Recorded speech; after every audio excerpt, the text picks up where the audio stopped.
আসসালামু আলাইকুম। আমি ডাক্তার শরফুদ্দিন মাহমুদ। আমি একজন হৃদরোগ বিশেষজ্ঞ। আমি কাজ করি চট্টগ্রাম মেডিকেল হাসপাতালে, হৃদরোগ বিশেষজ্ঞ কাজ করে আসছি।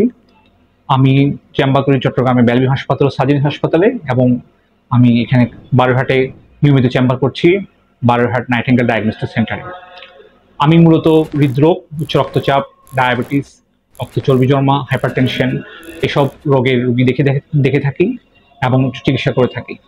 আপনারা জানেন, বিশ্বব্যাপী হৃদরোগ একটি গুরুত্বপূর্ণ স্বাস্থ্য সমস্যা। আমাদের বিশ্বব্যাপী যে অনিয়ন্ত্রিত খাদ্যাভ্যাস, আমাদের ধূমপান, আমাদের রক্তচর্বি জমা এবং ডায়াবেটিস ইত্যাদির কারণে বিশ্বব্যাপী হৃদরোগের কারণে প্রচুর মানুষ প্রতি বছর মৃত্যুবরণ করছে। বাংলাদেশও তার ব্যতিক্রম নয়। এর ফলে আমাদের দেশে প্রচুর হৃদরোগী। আমি মূলত হৃদরোগ, উচ্চ রক্তচাপ, ডায়াবেটিস, রক্তচর্বি জমা এবং মেডিসিনের নানাবিধ সমস্যা নিয়ে আমি পরামর্শ দিয়ে থাকি, রোগীদেরকে চিকিৎসা সেবা দিয়ে থাকি। আমাদের দেশে হৃদরোগ একটি প্রতিরোধযোগ্য।